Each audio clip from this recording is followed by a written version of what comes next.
Hello everybody, welcome back to my channel. My name is Janet and today I have a very exciting video. If you've been following me for a while, you'll definitely want to stay tuned and watch this. All right, they are doing, I don't know if you can hear that, but they're doing some work on the road over there. But exciting news, I just received a call literally, I believe it was 2 days ago. Today is Friday, and on Wednesday I received a call from the gynecologist that I have a referral to. So they received a cancellation and asked me if I still needed to come and see the doctor. Yes, I do, and I'm praying that, you know, this is going to be kind of the beginning of kind of like the outcome that I wanted to get done. As far as like this year, I was hoping to get it done, whatever procedure I need to get. I'm hoping that it'll happen sooner than later. So if you've been following me for a while, this has been ongoing since last summer. I think it was the end of last summer. I will put a video up here once I found out from the doctor. It was quite an emotional video because I was not expecting that outcome. I don't think anybody really prepares you for, you know, the news that I heard. And I'm hoping that, you know, they won't have to do a full hysterectomy. I'm sure today when I do see the gynecologist, we will go over that, and, you know, he will give me options on what needs to be done. But I do have endometriosis. So I have gotten blood work done. I've done ultrasounds. I've done MRIs. I don't know what the options are. You know, I've gone down that rabbit hole about, you know, treatment and things of that nature, but I don't want to get my hopes up thinking that it'll just be like an easy fix, in a sense, that they'll do it like, you know, via scope. I don't want to get my hopes up for that because I don't know. And, you know, that's the worst part about this scenario, is that the unknown. And, you know, you get your hopes up thinking, well, yeah, it's not that bad, so they'll probably do this procedure. Well, I'm not a doctor. I'm not a nurse. I have no, you know, medical background whatsoever. And we're just kind of hoping for the best outcome. And the main thing is I'm hoping to get it taken care of, you know, this year, because this year is the year of recovery.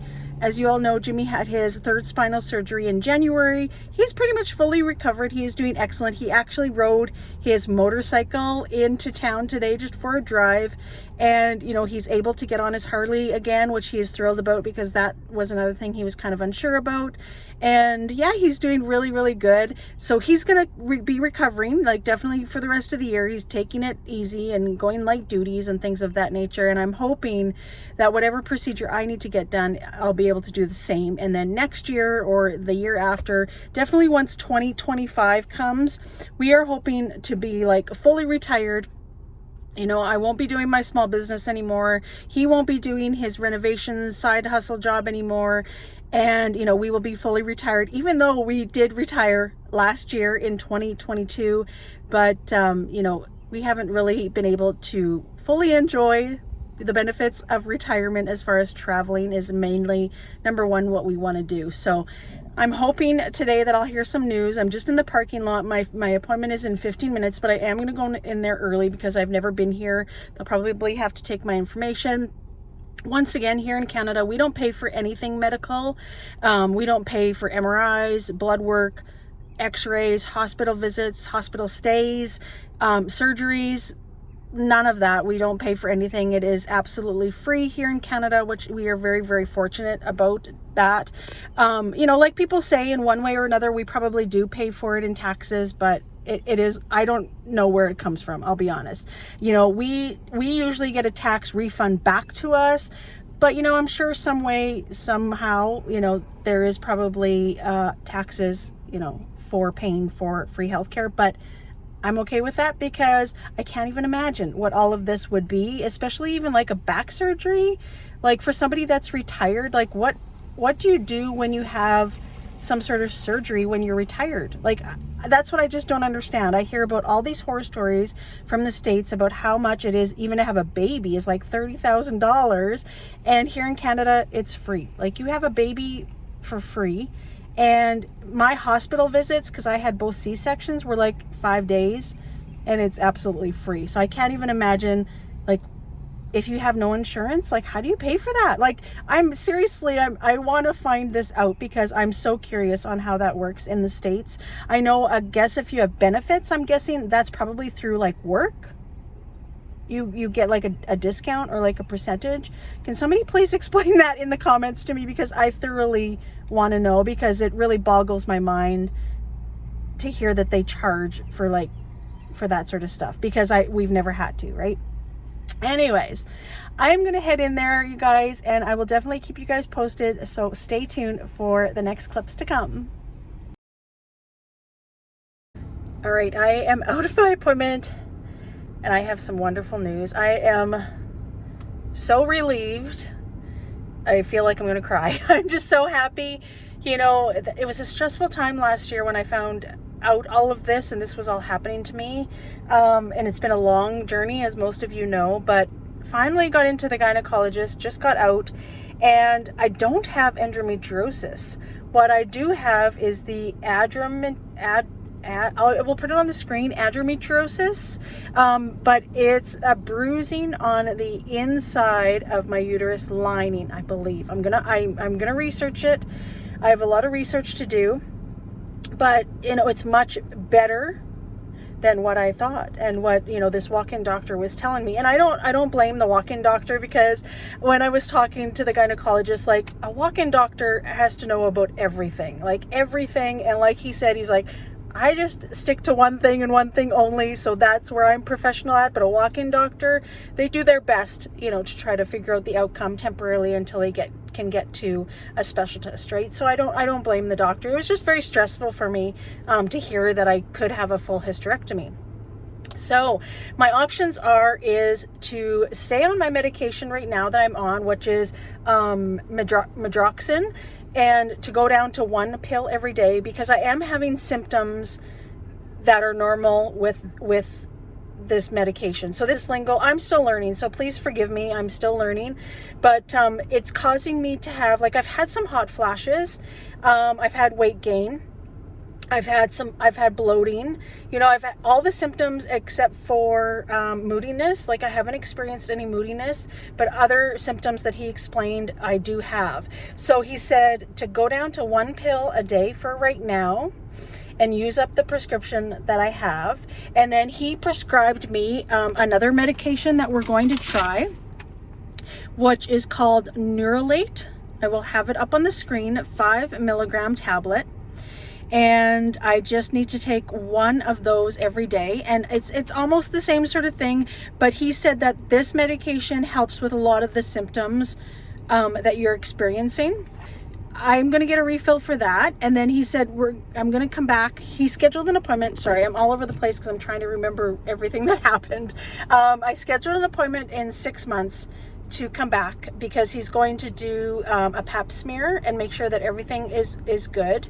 And then I'm going to see how the medication is doing as far as my symptoms, how I'm feeling, if I'm having a menstrual cycle or what's going on there. And the last option that he mentioned, well, there's actually 2 options, but the one option is to get an internal scrape. I'm sure a lot of you have heard of it. That's what I've heard of as well. That's a possibility to get.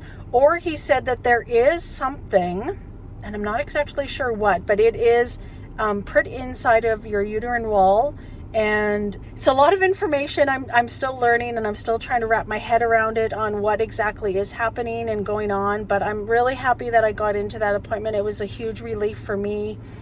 You know, it answers a lot of my questions to know that it's not as serious as the walk-in doctor had made it seem, because, you know, last I heard I was going to need a full hysterectomy.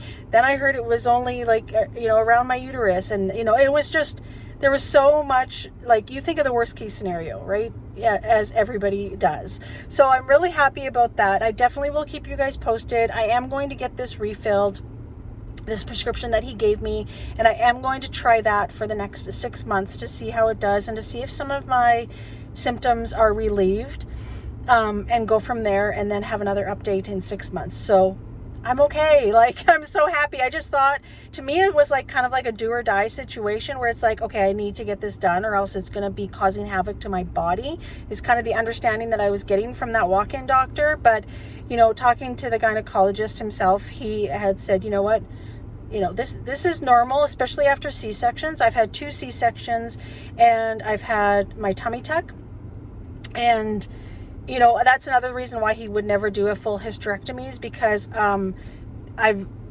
been cut in the same opening 3 times, and to like, I probably have a lot of scar tissue, and he would not do that. He would not recommend that whatsoever with me. So that was kind of a good feeling. But we'll get to the bottom of it. And as long as I'm feeling good, I want to relieve and get rid of some of these symptoms that I'm having. You know, the weight gain, the bloatiness, and things of that nature. And now, like, I do feel a little bit of like hot sweats in the morning or during the night that will wake me up. I'm really, really hot for like 10 minutes and then it goes away.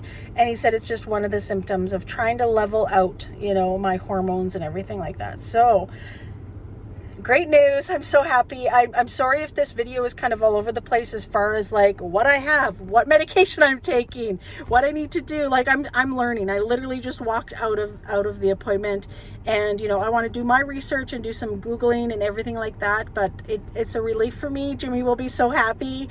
And yeah, it's great news. So I wanted to do this today, upload this video as soon as possible so that you guys can find out what has been going on and the exciting news that I had to share with today. And I am absolutely thrilled. So thank you so much for being here during this long duration of what has been going on with my body, but I'm hoping that we'll have some answers. And it's just going to be, you know, trial and error. I guess that's kind of what happens at this age, right? You know, I'm 46 years old. I'll be 47 this year. And, you know, he had said most people, menopause starts at 51. So I'm getting there. It's just my hormones and my body. Now, you know, I don't have children, or not having any more children, I should say.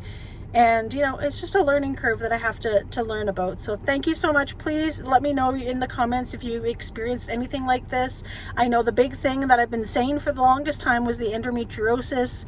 The gynecologist corrected me and, you know, found out by looking at my ultrasound and my MRI to find out exactly what was going on. So I'm truly relieved about that. So thank you so much, you guys. I definitely will keep you updated, and I will see you in the next video. Bye, guys.